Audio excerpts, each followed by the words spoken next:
There are a lot of really cool things out there when it comes to tools for audio and video production, more than could really fit into any single video. But today I want to share with you 10 of my favorite things that are sort of underrated. They're kind of like small little doohickeys and tidbits that I probably wouldn't make an entire video about, but that are worth talking about because they really do make a difference. And they're all things that I don't believe I've talked about in any other videos, so they should be. Maybe they popped up from time to time, but they should be new to you, old to me, new to you.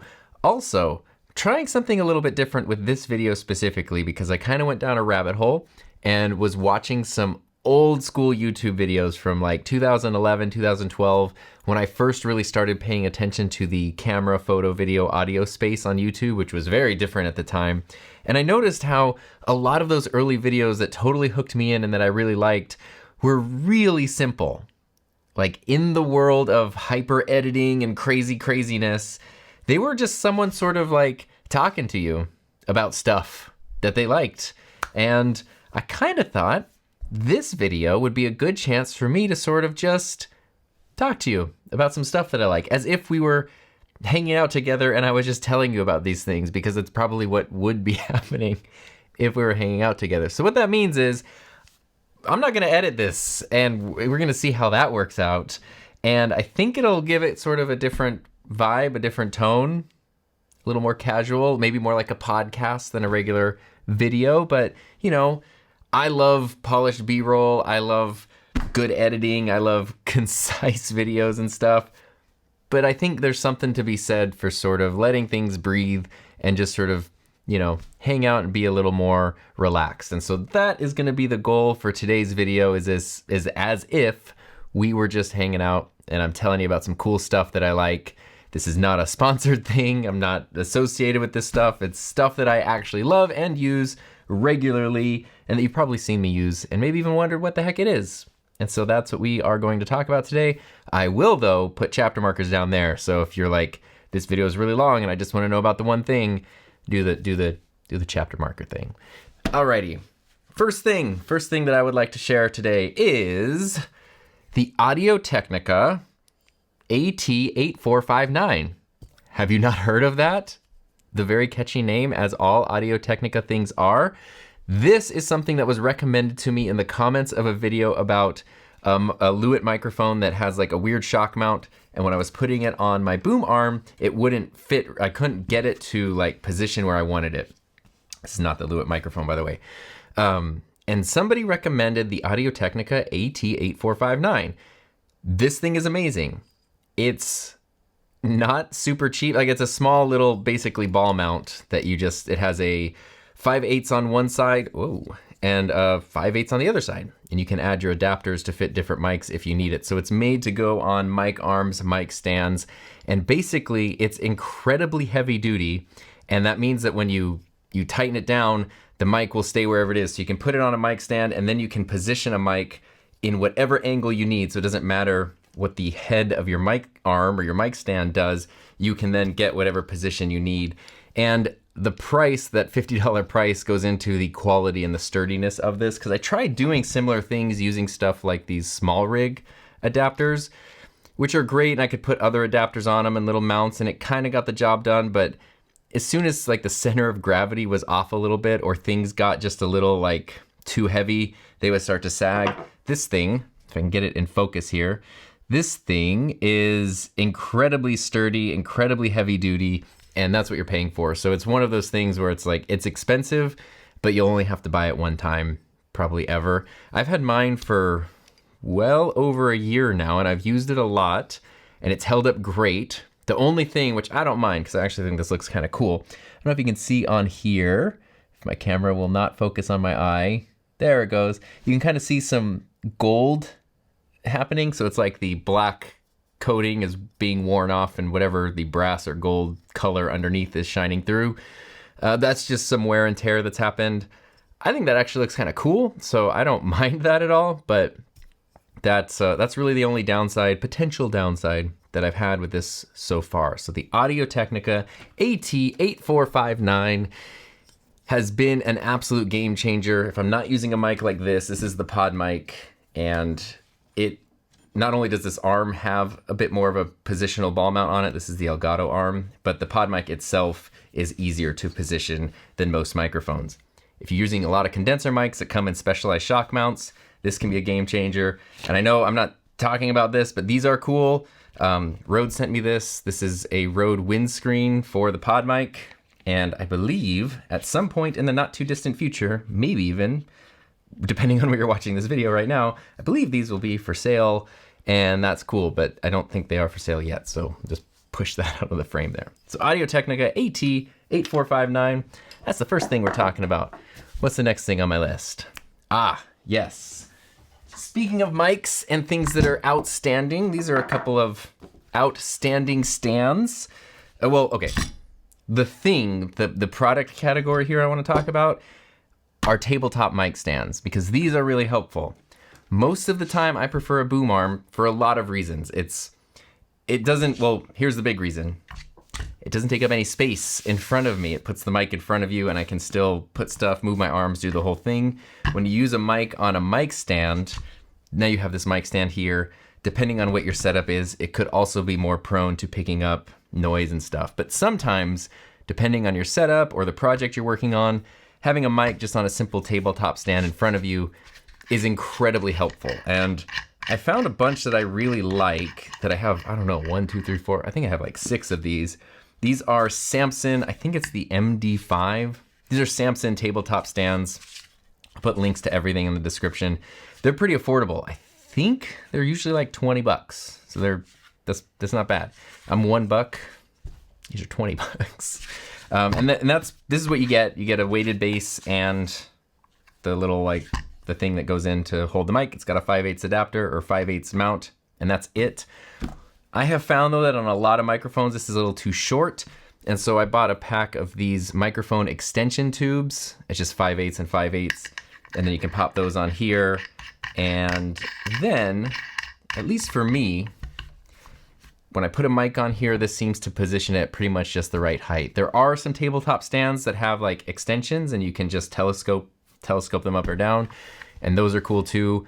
I just kind of like the simplicity of this. This height really works, and the extension tubes are also really affordable for like a 4-pack or whatever. So affordable mic stand, affordable thing, it's good to go. The other tabletop stand I've been using lately is the Rode DS2, which is their new one, and it's a little more, feature rich than the basic stand is. But I really like this because it does let me position things with a little more versatility than I would normally get out of a stand like this. And it's very, very sturdy. It's kind of like that Audio Technica thing. When I have this here, this arm, I could arm wrestle this arm and it wouldn't, and I would lose.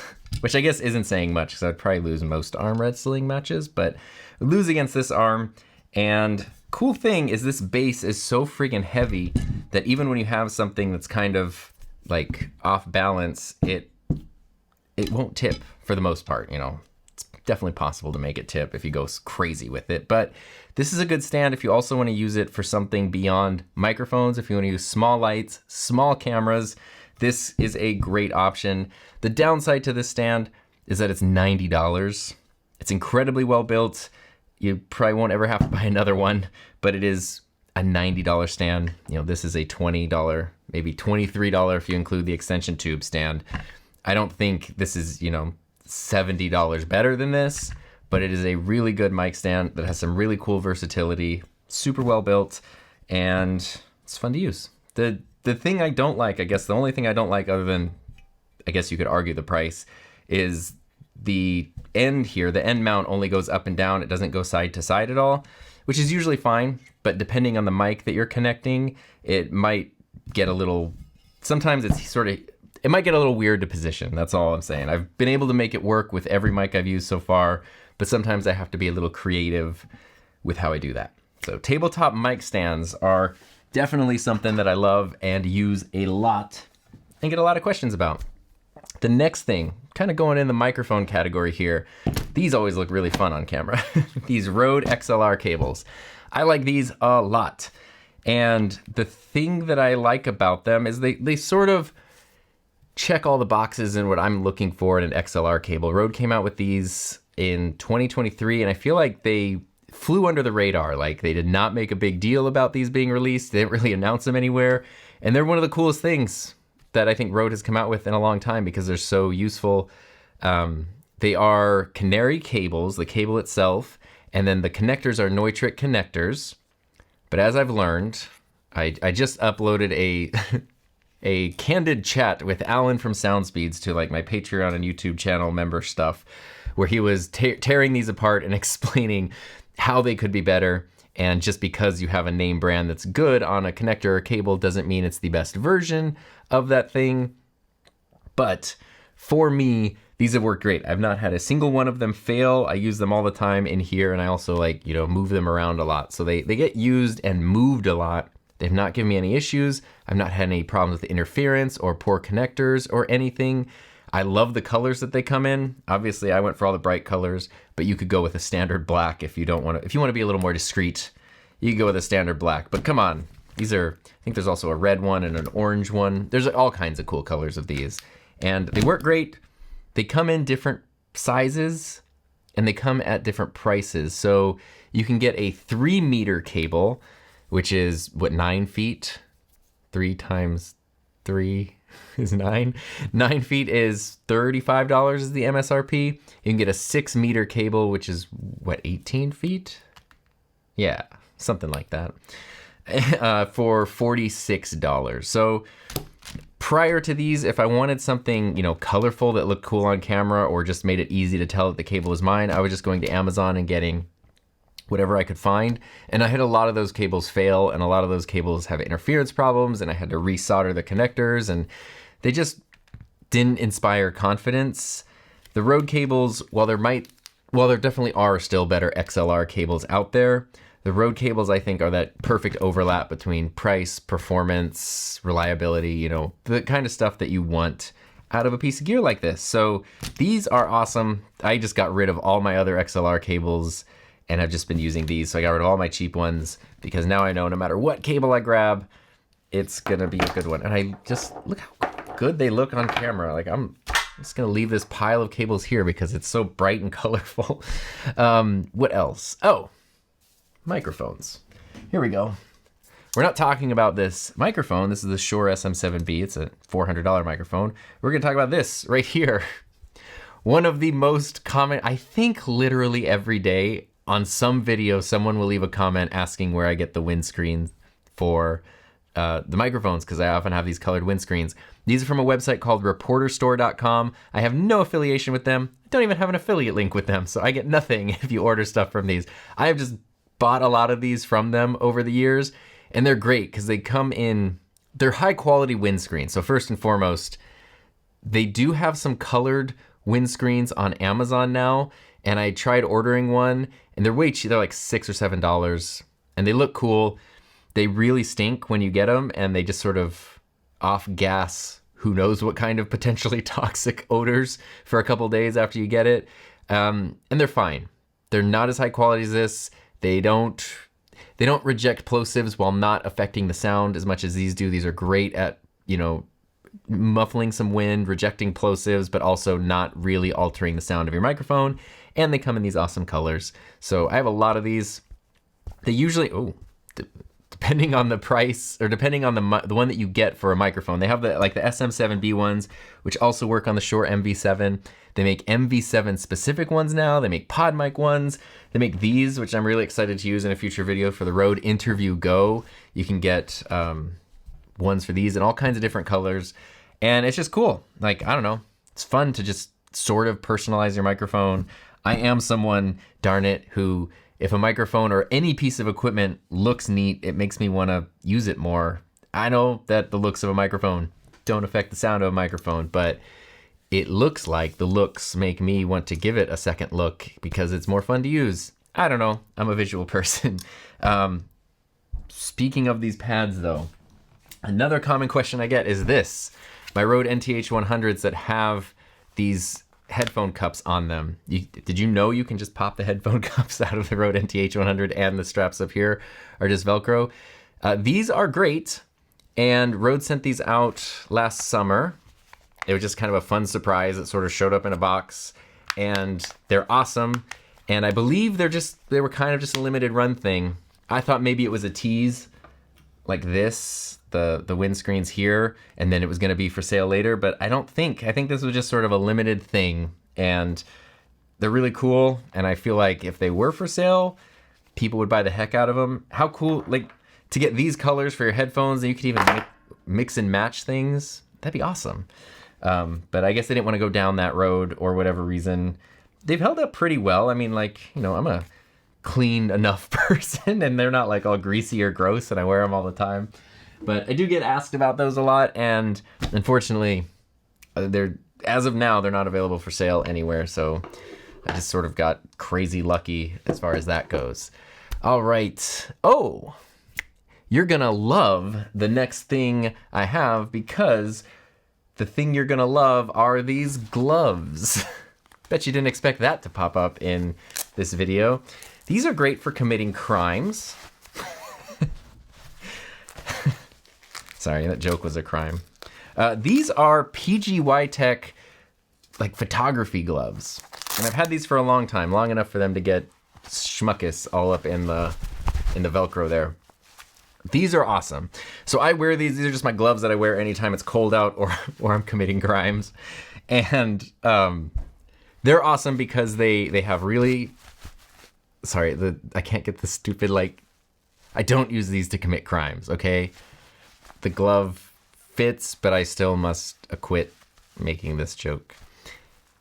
Going back to these gloves, they have really good, like, rubbery, grippy palms, which is awesome. They have capacitive fingertips on the thumb, pointer, and index finger of each hand, so you can still use your phone, use your watch, use any, you know, touch screen, touch surface.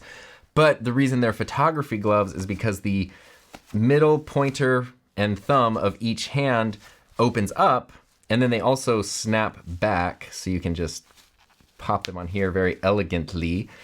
And this, I kind of thought might be a gimmick, but it totally is not. I wear these a lot anytime it's cold, like I said, and being able to just pop my fingers out and like use my phone to send a message real quick or something is incredibly helpful. I cannot get these snapped in. There we go. These have an MSRP of $40, maybe a little less than $40. And it's interesting. I've never bought anything like this from PGY Tech before. I didn't know they made gloves. There we go. But they do. So now I am in finger out mode. And the reason that I had to figure out what this is for, what they specifically show on the product listing is something like flying a drone. So you're in a really cold environment and you need to have more tactile, you know, to deal with using a control more tactilely with your fingers. You can do that while still staying mostly nice and toasty warm. So it actually works really well. Same thing for cameras. I've used this a lot where I'm in a cold space and I'm especially lately, it's been a lot of ice rinks and stuff where I'm using a camera, I'm freezing, I don't want to go totally numb, so I use these and I can still very easily manipulate everything on my camera, but stay, you know, relatively warm. These have been awesome. I felt bad. I actually lost one of them. I had a pair of these. I lost one. I was so sad, and I immediately just ordered another pair because I was in despair without my pair of PGY Tech gloves. And now I'm totally covered again and ready to go commit crimes. And then they just got the little buckle. There we go.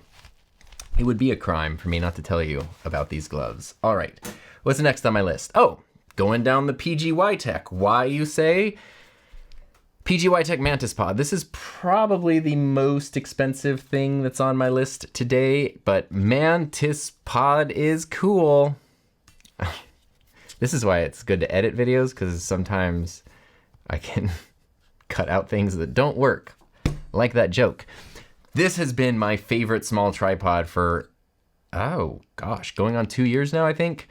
These came out, PGY Tech did a huge push on them. I just bought mine on Amazon. I was not involved in that. And I kind of ignored it because sometimes when you see hype like that, where it's like, here's, you know, 50 embargo videos that are published on the same day at the same time, all about the same product, I kind of just ignore those because it's like, yeah, I don't know how many of those are going to be genuinely helpful or unbiased videos. And that's kind of what happened with this. This thing though, absolutely lives up to the hype. This is the original one. This is the MantisPod Pro. I believe if you bought just the MantisPod, it would be just the legs, and then the Pro includes this head up here. This has an MSRP of $149, $150. There is a new version though, the MantisPod 2, which looks very similar, except it includes a Bluetooth remote, so you can like control your camera, and it's only $90, I think, $80, $90. I actually don't know what the difference is. I don't know. This one's really sturdy, so I don't know if that one is slightly less sturdy or anything, but it's super versatile. So here I can put it's just got an Arca Swiss mount on here. I'm gonna pop my camera in here. This is not the PGY Tech plate. I will explain that in a second, because usually if you're using the actual PGY Tech plate, it fits in a little more smooth, but this one, sometimes I gotta like fight with it a little bit to get it in here. Usually not this much, but now I'm nervous because people are watching me try to do this and I cannot. Oh my God. There we go. He did it. Okay, there's a little lock that lets you lock it in. So there's a release and a lock. But what's nice is you got this really awesome ball head, so then you can have a ball moving your camera around. That's cool. This is the only small tripod I've ever found. If I loosen this, it actually has a panning ability. So you can get smooth pans on a small I don't know of any other small tripod heads that give you that panning option, which is really, really cool. And then you have all kinds of versatility here because it can go in different angles. Obviously it collapses sort of like I showed you earlier. It can go, it's definitely intended for, a vlogging setup, and it works quite well for that. You can even, when you open up the 3 legs, you can push a button and then extend them even lower to the floor. And there, now you got this really low. I've used it in this configuration a lot, and it works really, really well. One of the things, wait, how do I get these back? One of the things that sort of seemed like a potential gimmick was this little hook that comes down. I don't think I have anything here to really show, but if you have like a wall or a ledge or a fence or something, you can basically hang it off there and then have the legs brace against the wall, and you can hang this from things, and it's surprisingly sturdy and it works really well, and I'm impressed by that. Also in the handle is a little phone mount, which is super cool, so you don't have to remember to bring a phone mount, you just sort of have one in here, which is awesome. You do have, let's see, put that back up there. It's really nice to always have a phone mount with you. Oh, I don't think I put that in the right way. There we go. Oi. And the phone mount does have an accessory shoe on it, so if you need to mount like a light or a mic setup or something, you can do that. Same thing here. I forget what the deal was with this, but you can mount the phone thing in here or something. I've never used it, but there's something to do with the handle here. And you do have an accessory shoe on the side here if you want to mount a light or a mic receiver or whatever it might be. So this thing has just been awesome. This, anytime I take my camera bag anywhere, this is in it. The PGY Tech MantisPod. And now I can explain, as I take the camera out of here, why I'm not using the PGY Tech Arca Swiss plate, and that's because the next thing that I want to talk about, which I actually forgot to get the price for, I think it's about $90-ish, is the Peak Design capture clip. I was kind of debating whether to include this because I know a lot of people talk about these. The Peak Design capture clip is really awesome. I now have these on all my camera bags, and especially this is the Sony a7 IV, which is my camera that I take with me if I'm going out and I want to do photos and videos. This is my all-around camera, especially with this lens, the Tamron 20-40. But the capture clip is great because it just pops right in here. So this is where the magic of editing makes things look so much easier. Why are you not popping in here, buddy? Are you backwards? Buddy, is it backwards? Did I put it on here backwards? No. What are you doing? Oh, is it locked? Did I lock it? I haven't used this one in a bit. It is locked. How the heck do you unlock it? Let me try my other one. All right. See, this is the stuff I would normally edit out, but I'm not editing that out. All right, here we go. And Click. Okay. It does feel a little weird when you have the camera kind of hanging here and it, you know, it bumps against you, and it can definitely cause some shoulder fatigue after a while, but it's really nice because then you can just grab it and with one hand quickly take it out. These are incredibly sturdy, incredibly strong. They come with their own not capture clips. This is a capture clip. They come with their own mounting plates. The weird thing though is these are crazy slim, and most regular Arca Swiss plates, like the one that comes with the MantisPod, is too big for the capture clip. So even though this is an Arca Swiss mount, that's like the dimensions, the thickness, it's weirdly thin. So I had to, oh, whoops. You can get in there, buddy. So I had to make sure to use this one with this, which is a little finicky. It's not quite as smooth as it would be if I was using the default one, but it's worth it to be able to use both things. And then apparently, as I just learned, you can somehow lock this. And I don't know how to unlock it. So this one's unlocked. My other one is locked. But anyway, PGY Tech capture clip. It's awesome. What's next on my list of things? Oh, yes. So, GoPros. I really like GoPros. We're not talking about those. We're talking about this suction cup mount because this thing sucks. The way, because it's supposed to, because it's a suction cup mount. I got this. This is also a PGY Tech thing. I thought this was a Ulanzi mount.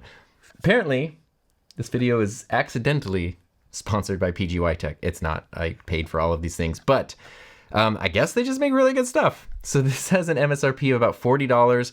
I like this so much more than the official GoPro suction cup mount. I discovered this, I was watching a bunch of aviation YouTube channels, and a bunch of people use these in and on their planes. And I was like, okay, those are pretty high stakes situations. And if people are trusting these in those situations, I can probably trust it for the stuff that I do. It works really well. You know, you put it down there. Sorry, let me show you. You lift this little clip, set it down here, put the clip down, and now this thing, I mean, like, it's not going anywhere. I'm shaking my whole table. And it has a really cool, it's almost like it's little mini version of that Audio Technica mic mount. It's really nice the way that you can position this, and when you tighten it down, it's incredibly sturdy. And so it doesn't come with this blue and pink thing. I just bought these cheap GoPro mounts because I like metal mounts and they're cool colors. But the suction cup mount is really cool. You have a little bit of versatility up here if you want to like position things a little differently. And I don't know, this thing works great. I have a couple of these. I use them a lot. I've been filming a lot of like hockey games and stuff lately and putting these like on the glass behind a goal or a net or something. They can stay up forever. They're on the outside of the glass, but they can get hit with stuff and they don't get knocked off. The temperature, the condensation, the moisture, all that stuff, cold, hot, doesn't seem to affect them at all. They work really well, and they're incredibly strong. So this PGY Tech, not Ulanzi, suction cup mount is like one of my absolute favorite GoPro accessories. I love this so much and use it all the time. Oh, here we go, perfect. I knew I made this list in a way that made sense. My next thing, which you probably really wouldn't expect to be on a list like this, is clear hockey tape. So this stuff is great. And if you do like mobile audio video production and you have rolls of gaff tape in your bag, have a roll of clear Howie's hockey tape in your bag. Because this stuff is great. Just like gaff tape, you can tear it just with your hands. You don't need much more. It doesn't hurt when it goes on skin. I mean, hair, you know, pull hair a little bit. It can stick to a lot of different surfaces. And the cool thing about it, the reason why I sometimes prefer it over gaff tape is that it stands up to moisture. Because what this is for is if you play hockey, this is for like, you have all your pads on and you put like socks that cover up your shin pads and all that kind of stuff, and then you tape your socks down so everything stays nice and sturdy. And so that's what this is for, which means it's designed to stay put on even things like fabric, even in situations where you're moving a lot and there's a lot of moisture, so it stands up to being wet and still like holds firmly really well. So if you're in those kinds of situations, I've been doing a lot of like mic'd up videos lately where I've been putting microphones under people during hockey games, and I can just tape this to somebody's like chest protector or my own chest protector, and it holds for the whole game and gets out of the way and doesn't cause any problems. But obviously, being able to have skin-friendly, fabric-friendly, moisture-unfriendly, defends against moisture tape as part of your kit is incredibly helpful. This varies in price, but it's usually about $17 for 3 rolls. So there's a bunch of different kinds of clear hockey tape out there, but Howie's is the brand that makes the kind of the most popular one. It's the only one I've ever used. I've had friends who've used other brands that are cheaper, and they said they did not work that well. So how he do it, I don't know. Stick with the Howie's clear hockey tape. And finally, as we're wrapping this up over here, the last thing on my list, last of 10 items, I can't believe we got through all 10, this is crazy, is, the most exciting thing you ever saw. It's a sandbag. This is one of those things that I was kind of looking around at what is something underrated, affordable, that I use all the time, but is easy to overlook. Sandbags. Having things to weigh down C-stands, other lighting stands, even sometimes camera tripods and stuff is incredibly important for the safety of your equipment and people and yourself. Like having things weighed down, counterbalanced is very important. Sandbags are great. Initially, I bought a bunch of sandbags and was trying to fill them up myself, and that was a pain because I know it sounds easy, but like dirt is dirty and there's a lot of weird stuff in there if you just like go out in a field and get a bunch of dirt. And then I was trying to do stuff like putting bricks in them. So instead, I just kind of gave up, and B&H Photo has impact sandbags that are filled for about $22 a piece. So you get a 15-pound pre-filled sandbag. And if I open this up, there's double zippers, so it's not like one zipper's holding everything in there. The sand is in a bag. It looks like cremated remains. You know what? No, that'd be too light. I was gonna say, you know what? If somebody could live forever as part of your grip gear kit. The bag, I've never had these break, is my point. They're in a very thick plastic bag, and then you have 2 zippers, so that way you don't just end up with sand all over the place. And these are just great, and they're super heavy. I always make sure to have these over arms of things. I don't know how they deal with shipping just sandbags. You can even buy like 6 packs of them for like $100 or something. It must really suck for like the UPS delivery person, but B&H does like still do it for like free shipping. So you get a really heavy order of sandbags delivered like across country to you for free. Not the sandbags are free, but the shipping is free, and that's a really good deal because otherwise that's a total pain. So there's a lot of other little things that I would love to share and things that pop up, and people often ask comments and videos, but these are things I've sort of been keeping a list, because this is a video I've wanted to make for a while. I've been keeping a list of stuff that I'd want to include in this video, and this is all of that stuff. Most of it is under $100 or well under $100.